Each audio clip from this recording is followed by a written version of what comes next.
Before we begin the video, please head on over to Patreon, linked in the description below, where you can help support the channel and request content to be made. Thank you very much. And now, a passage from Lindbergh, The Lone Eagle, His Life and Achievements by George Buchanan, Fife, from Chapter 2, The Atlantic Flight.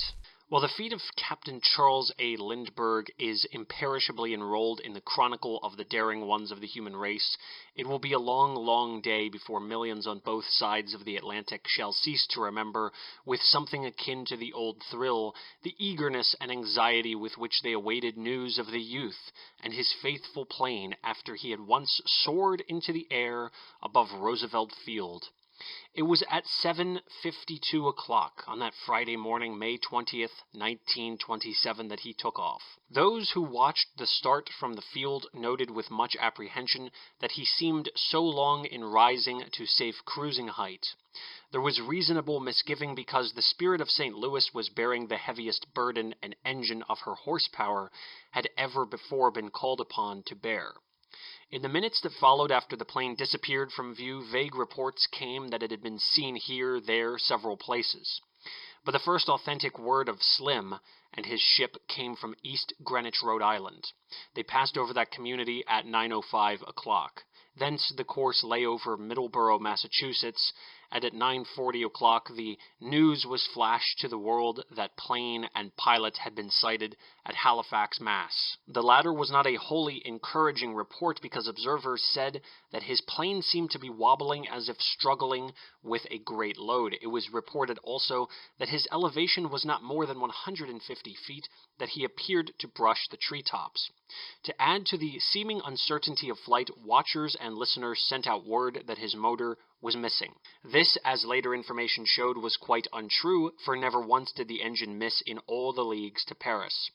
Engineers explained that with the type of motor driving the Spirit of St. Louis, the gas explosion in one cylinder frequently muffled that occurring in the next, and thus produced the reported irregularity of sound commonly associated with an engine running sweetly.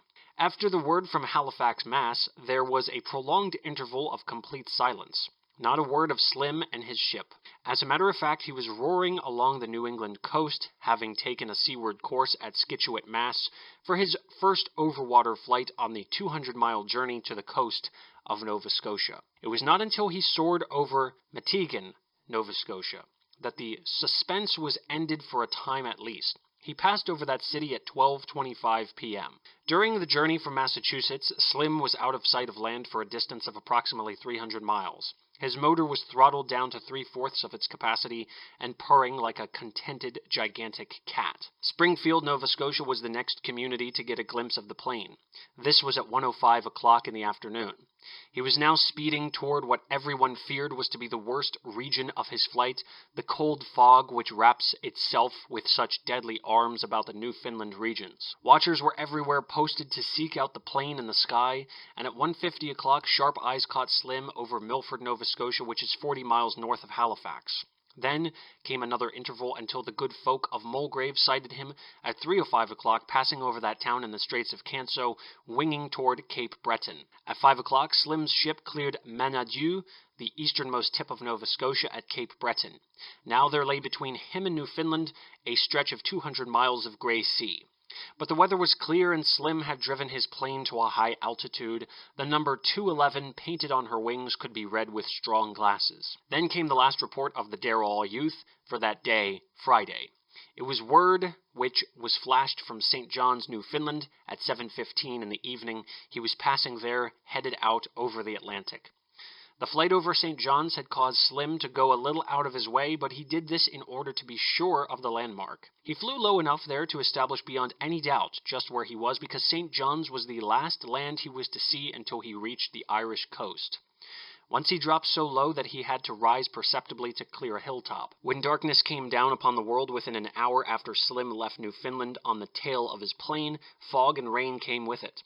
The fog was low and chillingly cold, but Slim was protected from the latter by the enclosed cockpit and his warm flying suit. Actually, he suffered no inconvenience. He was speeding along at 100 miles an hour. Had it not been for the storm, Slim's plane might have been discerned by the watches on several ships, whose glow he saw far below him, but the rain and mist shut him from observation by them. In the dreary wastes off Newfoundland, Slim saw a number of icebergs and was conscious of added cold in the atmosphere. He swung away from them, and as the storm persisted, he tried his best by altering his course and descending to so slight an altitude as 10 feet above the water to get away from the menace. This failed, and in a little while he ran into heavy clouds. The peril in them, for they were filled with sleet, caused Slim to take the Spirit of St. Louis to an altitude of 10,000 feet. This height he maintained until early morning came. But with the morning, he was confronted with a condition that struck hard at his great courage. Sleet had begun to gather on the plain. What this spells in danger can be appreciated only by a pilot.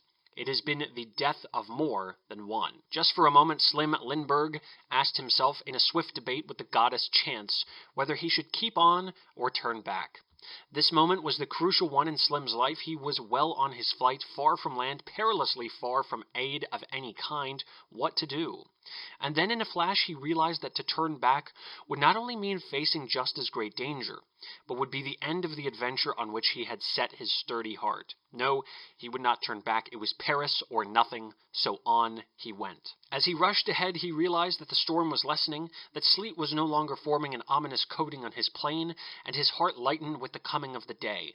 As the storm abated, it was possible for him to seek a lower level, and this he held. And all this time, his motor was singing the same hopeful tune that thrummed in his own breast.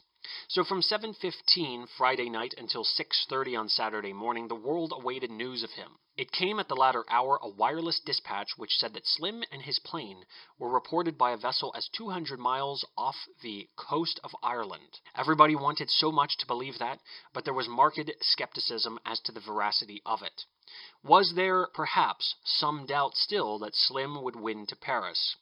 Now came succeeding flashes by cable and wireless, all hopeful, some seeming incontrovertible, some still arousing doubt in multitudes which were afraid to hope too much. A radio message reached Cape Race, Newfoundland, from a Dutch ship at 8:10 o'clock Saturday morning that Slim and his plane were 500 miles off the Irish coast. On the heels of this came, at 9:50, a dispatch from London that the plane had been sighted 100 miles off Ireland. Whether this was Slim or not, it was at least a plane, and that was something.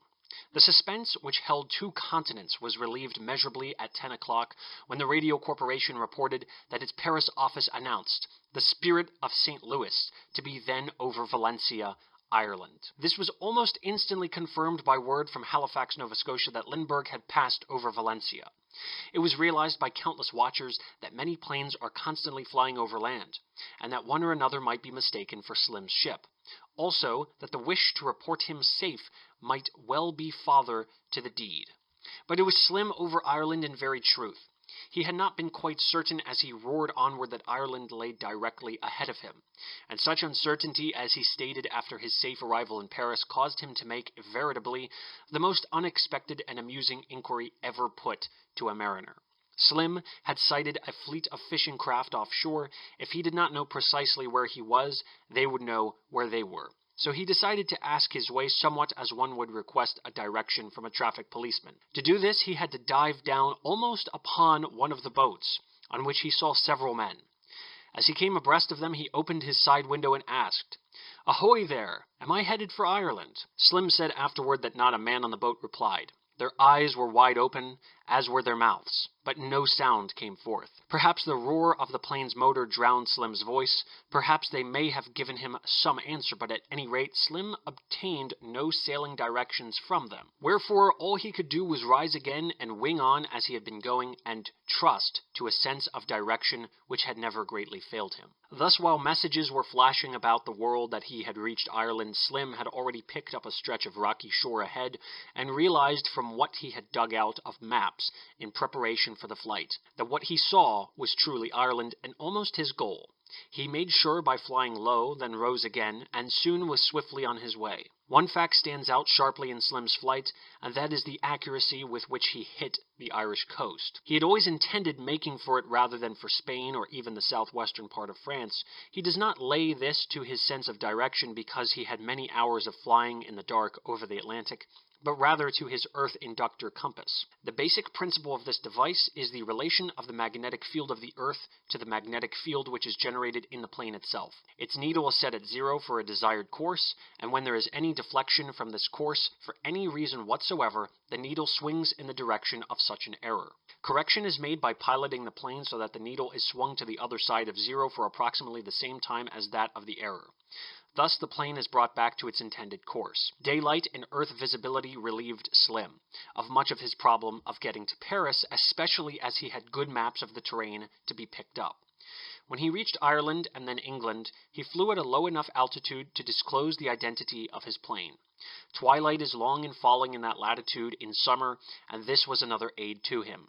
But it seemed to him that for all his low flying and his rather obvious attempt to let his safety be known, no one gave much heed to him. He did not realize that wireless cable and telegraph keys were clicking off his progress almost to the exclusion of everything else. Irish observers were indeed alert in reporting the position of his famous plane. Belfast sent word at 12:30 o'clock in the afternoon, and these and all other time figures given here are New York daylight saving time, that Slim was over the otherwise somnolescent community of Dingle. Then the government wireless station at Valencia flashed out the news at 2:06 o'clock that the collier Nogi had also sighted the plane at Dingle. It was evidently a great day for Dingle. Cork's Civic Guard next had its turn at the news and announced that Lindbergh was passing over Smerwick Harbour at 2:18. And that was the last message from Ireland, for at 3:24 the French cable company electrified millions by the announcement, according to official advices, that the plane was then over Bayeux, France. The French time was then 8:24 o'clock at night. 6 minutes later, the Spirit of St. Louis was sighted over Cherbourg, and Paris was at hand. Slim had risen from his low flight over England in order to clear the Channel gusts. But as he passed to the westward of Cherbourg, he again descended and headed for the silver ribbon of the Seine. He soon picked it out and followed it to his undying renown. Paris knew of his coming, and a crowd of more than 100,000 had gathered at Le Bourget, the famous flying field just outside the capital. There, rockets and flares were set off, and Slim sighted them when he was still 50 or 60 miles from Paris. Only one error marked Slim's course. He thought Le Bourget was northeast instead of east of the French capital. When he saw a field all alight, he thought it was quite another place than Le Bourget, so he flew back over Paris, looking for his predetermined landing place. As he found none there to the northwest, he doubled again and made for the field where he had first seen the beacons and floodlights. This must be the place, he thought, though he could see no crowd and nothing that looked like a hangar. But he did make out the lights of a great concourse of automobiles, and as there was no other explanation of them than that they were waiting for someone, Slim wheeled and brought the Spirit of St. Louis to Earth. It was 8:21 o'clock at night according to Paris time, or 5:21 o'clock in the afternoon in New York. And in that instant was terminated the greatest air voyage yet made by any one man. A youth of 25 had flown for the first time without a stop from New York to Paris, a distance of 3,640 miles. He had done it in 33 1/2 hours.